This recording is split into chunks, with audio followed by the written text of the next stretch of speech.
Investigators are continuing to pore through the extensive library of YouTube videos created by Frank James, the 62-year-old man accused of shooting 10 people on a New York City subway train, searching for clues about his motive. But those videos in his case have also refocused America's attention on the acute mental health crisis that is gripping this country, from the vast number of untreated people in need of psychological help to the difficulty that Congress will face if they actually try to fix what has long been a broken system. Many details of James' story are still unknown, but the portrait that has emerged from some of his videos is that of a man who seemed isolated, deeply frustrated by his treatment by society, and often filled with rage, misogyny, and animus toward people of all races, including African Americans. His thoughts in the videos were often disjointed and difficult to follow. But he made his threats in plain view for anyone who clicked, stating in one recent video that he had been through a lot of sh*t, where I can say I wanted to kill people and wanted to watch people die. He explicitly referenced his own crisis of mental health back in the 90s, 80s and 70s in his interactions with health workers as he scoffed at New York City Mayor Eric Adams' plan to address safety and homelessness on the subway by involving more mental health professionals, predicting the mayor's effort was doomed to fail. In the midst of his journey from Wisconsin to the East Coast, he warned his viewers in a video uploaded March 20th that he believed he was heading back into the danger zone, asserting that he had a severe case of post-traumatic stress. Even to the untrained person, those all would have been red flags that suggested James could have benefited, at the very least, from a psychiatric evaluation. The New York City mayor expressed his frustration during an appearance this week on CNN's New Day, saying, "We are watching signs around us of those who are leaning toward violent actions, and we are ignoring them." But criminologists have also pointed out that James shared his violent thoughts within an ocean of social media, an enormous challenge for law enforcement, and he may just been one of the millions of Americans who could have benefited from help or an intervention that he didn't get.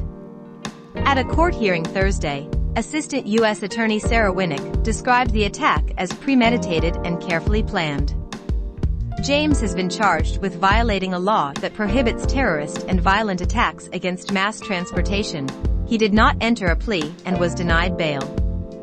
Still, as New Yorkers question whether the attack could have been prevented, James' case is reinvigorating the debate over the number of Americans who are falling through the cracks as the U.S. faces an acute shortage of mental health providers, a woefully inadequate number of inpatient psychiatric beds, and too few community crisis centers where people can seek help outside of emergency room settings. There are continuing gaps in health insurance coverage for psychological issues and major barriers even at the entry point of finding a provider, worsened by the low reimbursement levels for mental health professionals willing to treat patients on government insurance. Those issues barely scratch the surface of the problem, and they have all been aggravated by the strain that the COVID-19 pandemic has placed on the healthcare system.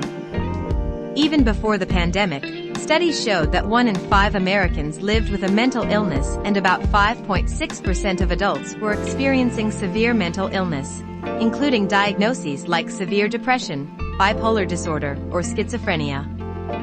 The mental health crisis among youth in particular has accelerated. For both adolescents and adults, mental illness can often become intertwined with substance abuse disorders as the nation grapples with a record high number of drug overdose deaths. One of the more stunning findings in last year's National Healthcare Quality and Disparities Report is that more than half of people who need mental health care in this country don't get it. The report noted that the unmet need is much higher among people of color. About 63% of African Americans who experienced those mental health issues did not get treatment, along with 65% of Hispanics and nearly 80% of Asian and Pacific Islanders. Suddenly, the public is paying more attention, not only because of the pandemic, the opioid crisis, and the increase in overdose deaths, but also because they are encountering increasing numbers of people who have mental illness as homelessness has become more visible in their neighborhoods. President Joe Biden mentioned the nation's problems with mental health in his State of the Union address, calling for full parity between physical and mental health care. But the wheels of Congress are grinding slowly, and the reality is that there is very little room in that body's schedule this year to move major legislation still in the works, even though recent hearings suggest there is actually bipartisan consensus that something needs to be done.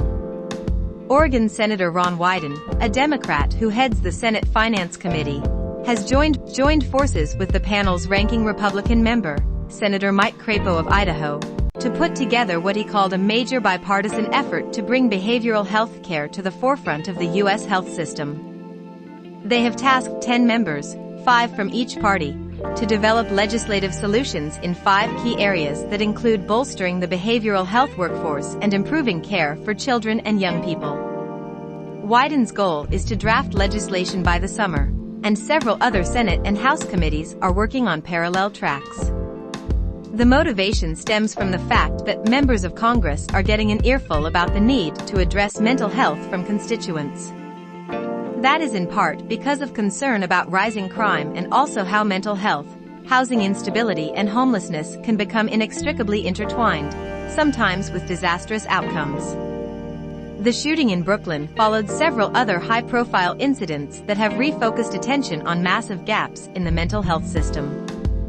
After a January incident in New York where a homeless man shoved a woman in front of an oncoming subway train, Adams warned that fears are rising as people see homeless individuals with mental health issues not being attended to. That same month in Los Angeles, a longtime nurse died after being struck in the face and falling to the ground while waiting for the bus in an attack by a man police described as homeless.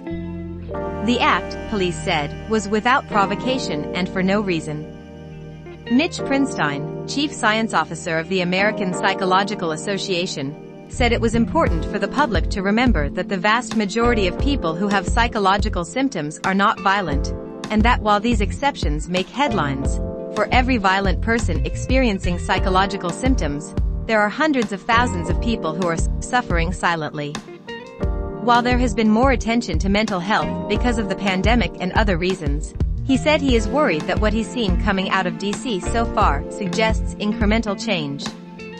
It's topping up the current systems that we have, to provide enough of a benefit to create the appearance that something meaningful was done, said Prinstein, who recently testified about what should be done at a mental health hearing before the U.S. Senate Committee on Health, Education, Labor and Pensions.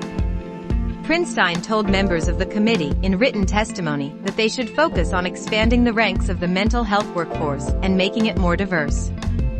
In addition to investing in more programs that fund the education and training of mental health professionals, he said Congress should help reduce the student loan burdens that doctoral psychologists carry after graduate school, including through legislation that would authorize a student loan repayment program for mental health professionals who agree to work in the many areas that lack accessible care. To address the growing needs among children and youth, he also advocated for greater access to school-based mental health services. And he emphasized the need for better integration of primary care and behavioral health services, as well as the need for more robust enforcement of laws aimed at ending insurance discrimination against those with mental health and substance abuse disorders. What I really wish that people would recognize is that the system that we have right now is so woefully inadequate, not only because we don't have the number of healthcare providers that we need to address mental health, but we're ignoring decades of science that could help us prevent so many people from suffering symptoms in the first place, he said. As an example, he noted that the federal government invests $15 billion a year to train medical health providers, and less than 1% is directed toward training mental health care providers. Dr. Michelle P. Durham, who is Vice Chair of Education in the Department of Psychiatry at Boston Medical Center, said she hopes both lawmakers and everyday Americans will recognize that it's a system that's really never been invested in. We're now in this point in time where the pandemic has affected lots of folks, and there's been an increase in demand for services with a lack of infrastructure at community levels across the country. There's just not enough resources, Durham said.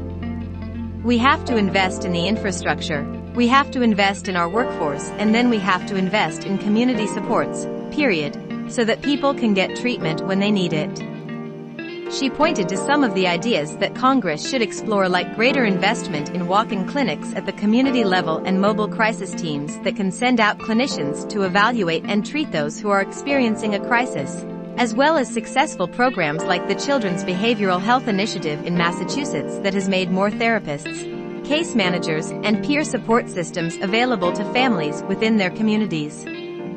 Durham said she was encouraged that the pandemic had shined a light on some of those urgent needs. "I think many of us in the field were feeling hopeful, actually, that people are starting to listen. People are starting to understand more about the difficulties of the mental health care system in the U.S., she said. The question now is whether members of Congress will show the political will to follow through.